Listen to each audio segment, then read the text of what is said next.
Even the most nimble and quick first time homeowners, even they tend to take about 4 weeks just to make up their minds that they need an interior design project.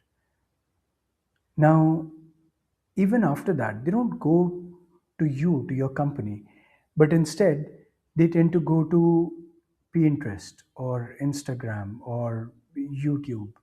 And at this time, they're trying to understand more about themselves as much as about the space.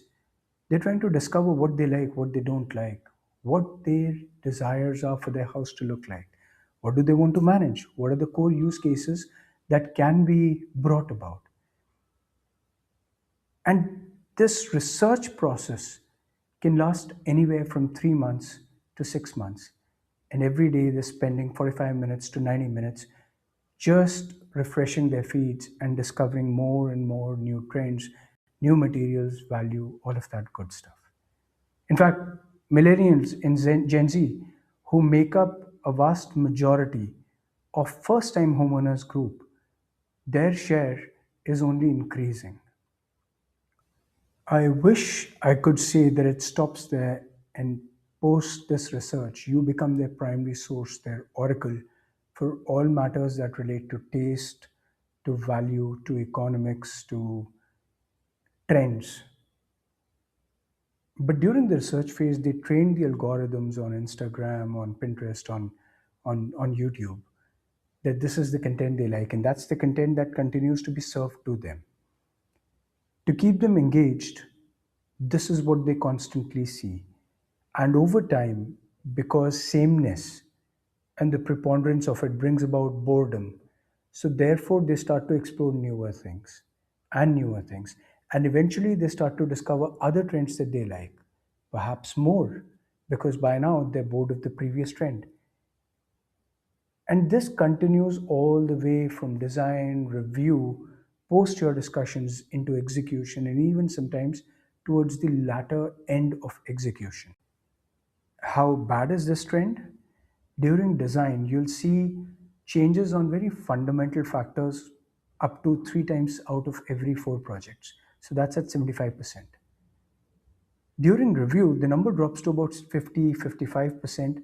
But because a lot of family members, they tend to become active participants only during this phase. Therefore, there's a lot of back and forth amongst the family members, which costs you time and money. And here's the other problem. This is the time at which seeds for later failures are typically sold or baked into the product, into the project. After 6 months of seeing $100,000 kitchens on Instagram, the client begins to realize that their $20,000 kitchen remodeling is not going to look exactly the same.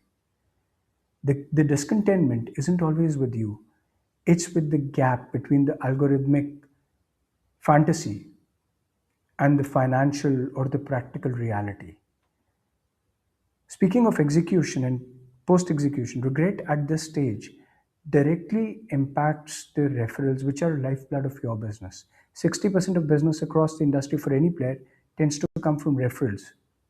And the worst part is, even if the customer stays with you and gives you a referral, even then the referral might go from enthusiastic to tepid at best. Now comes the heart of the problem. How does your company manage these changes to the projects?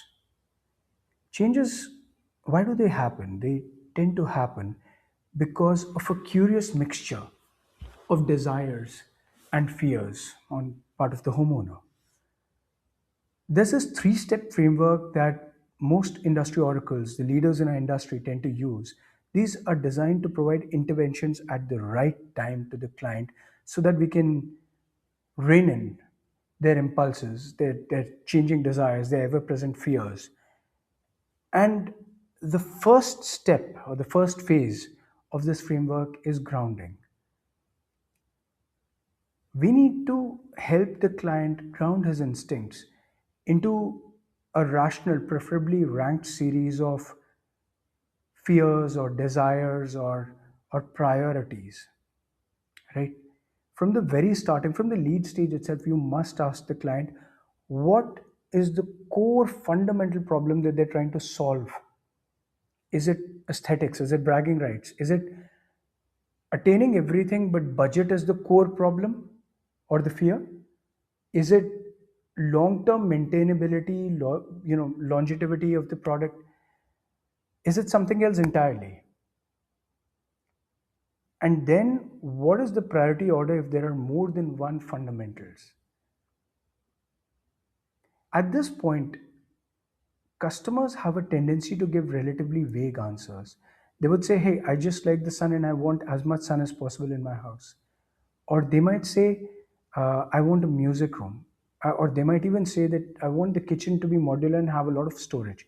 But these are all solutions, these are not problems. What are their core fundamental desires? Demand to know these desires, demand to know their fears. These are what will help you guide their impulses as later on decisions will come into question. Once you can help them understand their needs, then a lot of questions from the next phases will start to reduce. This brings us to the second stage. This is gatekeeping. At this point, if you've done a great job at grounding their impulses or instincts into a ranked series of fears and priorities, then the changes that they'll approach you with now would have crossed this threshold, at least in their own mind. This is, of course, good because this means that neither the customer nor you are wasting on flim flam ideas. And now the changes that are coming in, at least in the customer's mind, are going to contribute to the eventual success, because success is ultimately what? It's meeting the client's fears or priorities. Your job at this point, the Oracle's job at this point, is now going to be to validate these recommendations that the client is providing, to educate him if there is any gap, to act as the gatekeeper that these indeed do align with the established priorities and principles, and also to a lesser degree to educate them of the impact and the trade offs. The final stage is gatekeeping. In this stage, any changes that come have already passed a high threshold of grounding as well as your threshold of gatekeeping. Now, anything that comes in, your goal is to minimize the impact in terms of the cost as well as in terms of the time. And the time doesn't just impact them, time impacts you as well. Why? Because a resource who's constantly working on changes over here is more likely to give you attrition later, or if not attrition, at least he's not working on something else and earning revenue. Statistically, 4 out of 5 projects are seeing substantial change in this stage today. But for projects that follow this simple framework, the statistic seems to be less than 1 in 15 projects, which is astounding. What we're really doing is we're moving the friction far away from the construction site and bringing it to the consultation table. And at this point, you're not just sharing or reducing the material wastage, labor hours. But what you're doing is you're protecting your own business by protecting your efficiencies, and most critically, you're protecting that enthusiastic referral. If you would like to know of a platform that allows you to manage your interior design workflows, your projects, treating this customer as a critical persona and managing him end to end, much in line with the principles outlined in this video, please talk to us. We are available at immaculate.co.in or 78271 51709. Thank you very much and have a good day.